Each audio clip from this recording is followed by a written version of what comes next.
សួស្តីបាទធម្មតាសូមលំអរកាយជំរាបសួរគ្រប់ពុកម៉ែបងប្អូនពីចម្ងាយដោយថាក្នុងរាត្រីនេះមានអត្ថបទប្លែកទៀតទៅនឹងរូបចំណងជើងណាគឺក្រណាត់ខ្មោចនិយាយងាយយល់ទៅគឺក្រណាត់ក្របសាកសពខ្មោចហើយរឿងនេះគឺជារឿងជំនឿមួយមានតាំងពីសម័យបុរាណម៉េះប៉ុន្តែមកក្នុងសម័យសពថ្ងៃនេះគឺខ្ញុំមិនហ៊ានថាយ៉ាងណាទេអញ្ចឹងពុកម៉ែបងប្អូនលោកដែលបានស្ដាប់ហ្នឹងលោកយកទៅពិចារណាតាមការគួរដោយខ្លួនឯងវាមានរឿងខ្លះ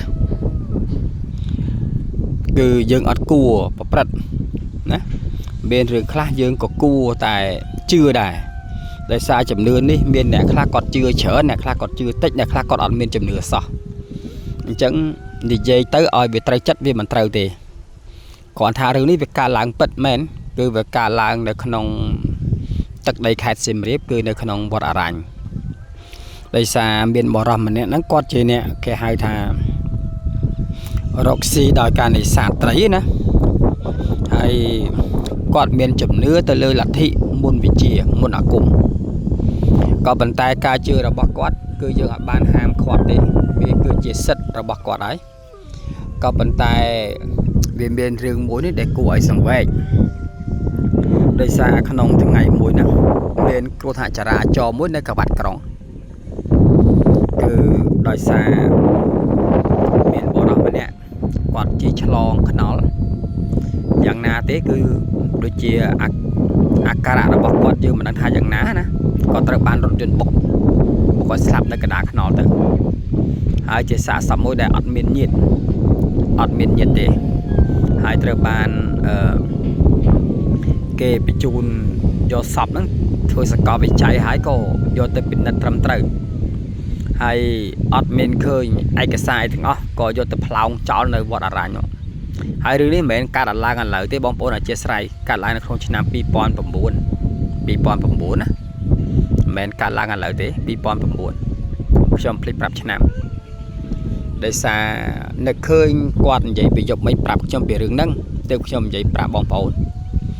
អញ្ចឹងដោយសារគាត់អ្នកមានជំនឿទៅលើលទ្ធិមុនវិជាណាគាត់ឃើញ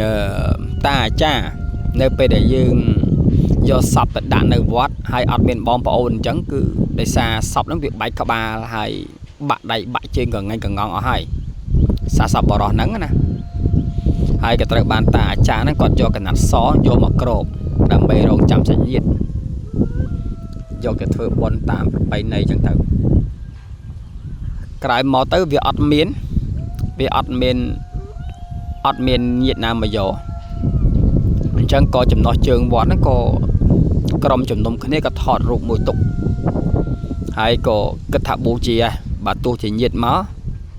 ឲ្យមើលរូបថតហ្នឹងទៅហើយបូជាយើងដាក់ធាតុមកឡែកទៅកាលឡមានញាតិមកអញ្ចឹងណាព្រោះអីគេមិនអាចទុកបានទេលើសពី2ថ្ងៃមិនអាចទុកបានទេដោយសារសភាពហើមបងប្អូនដឹងហើយចរាចរណ៍គឺហើមប៉ោងក្បាលបងប្អូនប៉ោងក្បាលហើយស្អុយអញ្ចឹងមិនអាចទុកបានទេត្រូវតែរំលាយចោលហើយអញ្ចឹងកណាត់នោះពោពេញដោយឈាមកណាត់នោះមានមួយផ្នែកខ្លះឈាមមួយផ្នែកខ្លះអត់ឈាមទេបងប្អូនដឹងហើយកណាត់សនៅពេលដែលគ្របពីលើសពណាអញ្ចឹងវិញ្ញាណនោះវាវិលវល់ក៏ចាប់ផ្ដើមមកនៅក្នុងអាកណាត់ហ្នឹងវិលនៅក្នុងកណាត់ហ្នឹងហើយគាត់ដែលជាអ្នករៀនរបៀនរៀនវិជ្ជានេះគឺគាត់មានជំនឿខ្លាំងអញ្ចឹងគាត់ក៏យកកសែងហ្នឹងអាកសែងដែលគ្របខ្មោច2ម៉ែត្រហ្នឹងគាត់យកមកផ្ទះគាត់យកមកដើម្បីធ្វើមុនវិជាដោយសារហើយកសែងហ្នឹងគាត់លួចទៀតអាកណាត់សណាសំទោសមិនមែនអាកសែងគ្រប់មុខឯកណាត់សគាត់លួចទៀតគាត់លួចយកមកផ្ទះរបស់គាត់ហ្នឹងគាត់ឃើញថាសភាពកសែងនោះវាសើមដិតដោយឈាមដែលមានក្លិនមិនល្អអញ្ចឹងគាត់យកទៅហាលឲ្យយើងស្ងួតគាត់សដិលនៅលើដើមឈើណាឲ្យយើងស្ងួតដើម្បីគាត់ធ្វើពិធី ពេលហ្នឹងបងប្អូនអ្វីដែលចម្លែកគឺគាត់ចងចាំអត់ភ្លេចទេរឿងនេះគឺជារឿងដែលគាត់កើតនៅវិបត្តិសេរីគឺអ្វីដែលគាត់បានគិតទុកនោះវាមិនដូចអ្វីដែលគាត់ចង់បានណាគឺអាកណាត់សដែលក្របសាកសពហ្នឹងវាមានចលនាបងប្អូនមិនដឹងថាវាអកុសលយ៉ាងម៉េចទេយើងអត់ដឹងរឿងដែរគាត់និយាយគឺស្រាប់តែវាប៉ើងបងប្អូនវាប៉ើងហោះដោយសារខ្យល់វាផាត់ទៅវារសាត់ទើលើដំបូលផ្ទះគាត់អត់ព្រមទៅណាទើឲ្យចងកលួយនៅហ្នឹងមកអញ្ចឹងគាត់ជាអ្នកនេសាទហ្នឹងគាត់ចិត្តតែខ្ជិលពីមួយថ្ងៃទៅមួយថ្ងៃអញ្ចឹងគាត់ថាចាំមើលថ្ងៃណាតានេះគាត់ឡើងទៅយកព្រោះខែប្រាំងទេខែវាមិនមែនខែភ្លៀងណាគាត់អត់សូវចាប់អារម្មណ៍ទេក៏គាត់ទុកចោលទៅអត់បានធ្វើពិធីអត់បានបំបោះកំរោលភ័ក្រយន្តតោអីដើម្បីថាលទ្ធិមន្តអាគមដែលគាត់មានដូចជាបំបោះកំរោលខ្មោចសាកសពវិញ្ញាណណាអញ្ចឹងវិញ្ញាណហ្នឹងទៅនៅផ្ទះគាត់ទុំនៅផ្ទះគាត់នៅនឹងផ្ទះគាត់តែម្ដងស្រាប់តែជួនយប់ខ្លះទៅក៏កសែងធ្លាក់មកចូលតាមប្រអួចគាត់មកអញ្ចឹងទៅ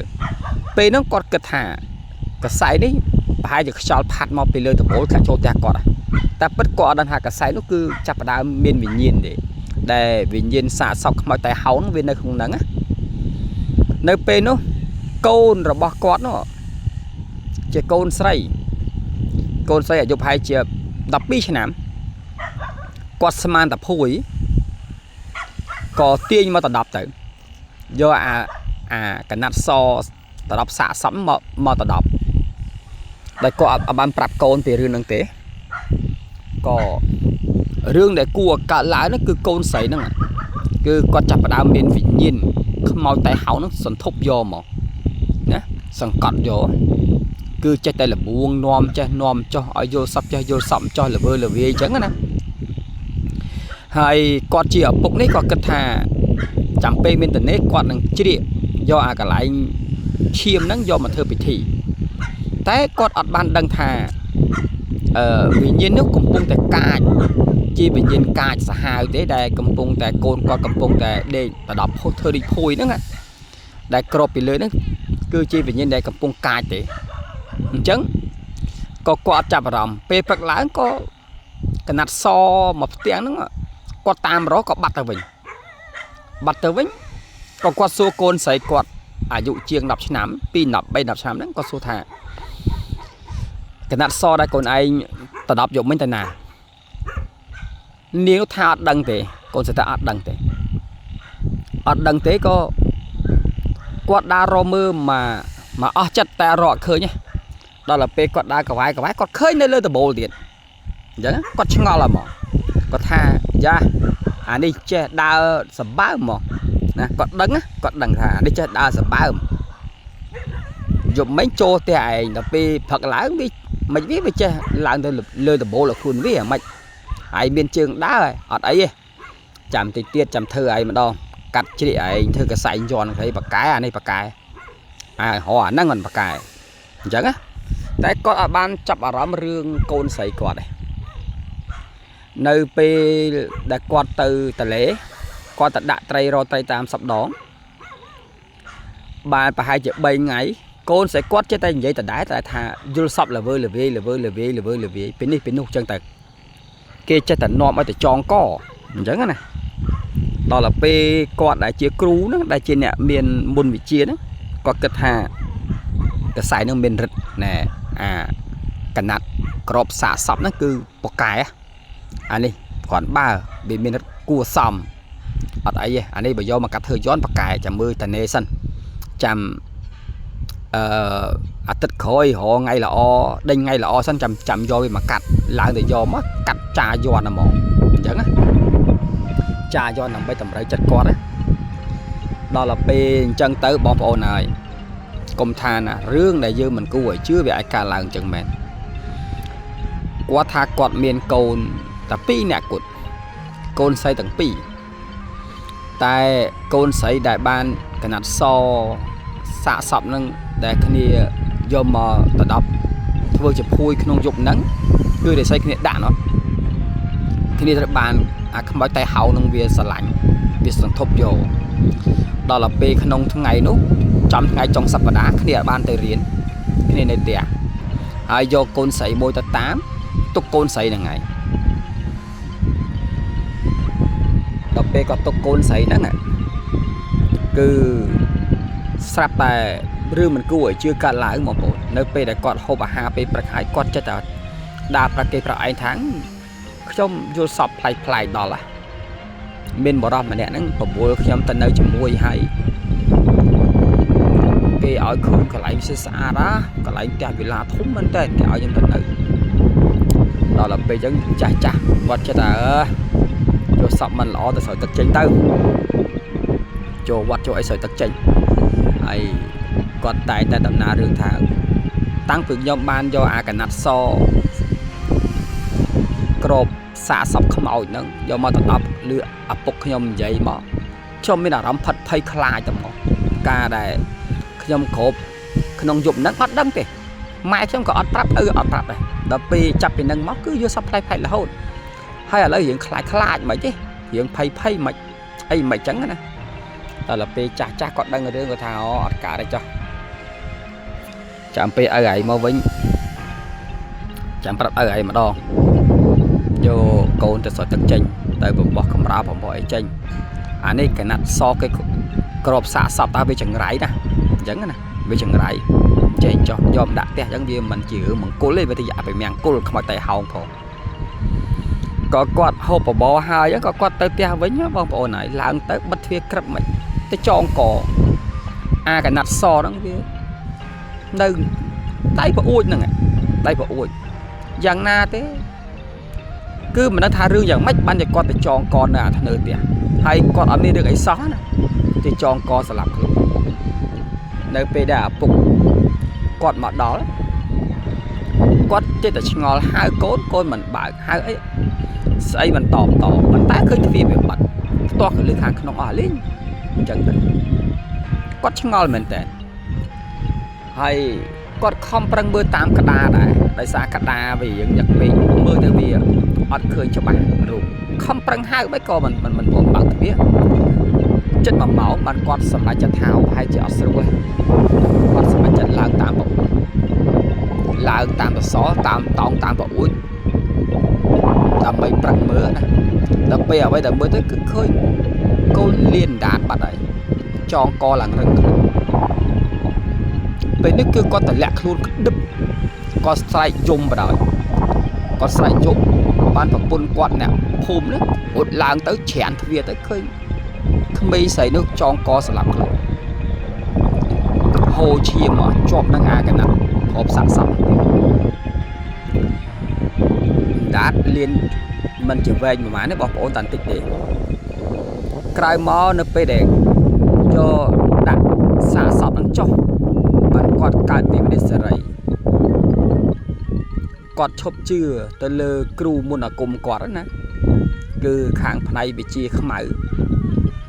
គឺគាត់អស់កូនស្រីមួយគឺគាត់ដឹងខុសដឹងត្រូវតែហ្មងគឺគាត់ភ្ញាក់សតិដឹងរលឹកទៅគាត់ទាញហឹងគ្រូទម្លាក់ចោលទាំងអស់ដោយសារគាត់ខឹងព្រោះអីបាត់មនុស្សដែលគាត់ស្រឡាញ់អញ្ចឹងអិនបងប្អូនគាត់ខ្លាចតែជាមនុស្សវិកលចរិតក្នុងមួយវគ្គថ្ងៃណាគាត់ដល់គាត់ឈួតទៅថ្ងៃណាគាត់មិនដល់ទៅគាត់ធំត្រូវមកវិញមកអញ្ចឹងជាមួយដែលបាត់សតិពាក់កណ្ដាលហើយនៅពេលដែលគាត់ឃើញខ្ញុំក៏គាត់មានសតិល្អគាត់និយាយរឿងស្ដាប់ទៅអញ្ចឹងបានតែខ្ញុំនិយាយក្នុងវីដេអូនេះគឺគ្រាន់តែថាមានរឿងខ្លះពុកម៉ែបងប្អូនកុំឲ្យមានរឿងចឹងកើតឡើងចំពោះគ្រួសារយើងអារឿងជំនឿអីក៏ដោយយើងជឿឲ្យវាសមរម្យប៉ុន្តែដូចជារឿងកណាត់ដែលក្រុមសាសពខ្មោចតែហោងអីហ្នឹងយើងមិនគួរយកមកដាក់ផ្ទះទេអាហ្នឹងជារបស់ដែលគេបោះចោលជារបស់ដែលគេយកដុតគប់ទៅចោលគេមិនឲ្យសៅម៉ងទេកាទេលដាក់សាសពក៏ដោយក៏គេមិនឲ្យយើងយកមកដេកដែរអាហ្នឹងវាតាមក្បួនបុរាណណាព្រោះវាអបរិស័យវាចង្រៃបងប្អូនតាមពិតកាទេវាមិនចង្រៃទេក៏ប៉ុន្តែវាមិនគួររបស់ដែលសាកសពយកទៅហើយយើងមិនគួរបៀតបៀនទេអញ្ចឹងណាដើម្បីភាពស្ងប់ស្ងាត់របស់គេអញ្ចឹងវីដេអូគឺមានតែប៉ុណ្្នឹងបងប្អូនអធិស្ឋានហើយអានេះគឺជារឿងពិតបងប្អូនមិនមែនរឿងប្រឌិតអីទេរឿងពិតប្រកបតែហ្មង ចឹងសូមអរគុណសូមជម្រាបលាបាទហើយជួបគ្នានៅវីដេអូក្រោយៗទៀតហើយខ្ញុំសង្ឃឹមថាពុកម៉ែបងប្អូនលោកស្ដាប់ទៅលោកយល់ថារឿងណាដែលគួររឿងណាដែលមិនគួរអញ្ចឹងណាព្រោះរឿងដែលគួរគឺរឿងដែលយើងជឿទៅវាមានសេរីសុខស្ដីមានជ័យមង្គលហើយតែមានជឿហើយបើរឿងណាដែលយើងជឿទៅវាចង្រៃវានៅអភិមង្គលយើងត្រូវស្ដាប់ចាស់ទុំផងអញ្ចឹងសូមអរគុណសូមជម្រាបលាបាទ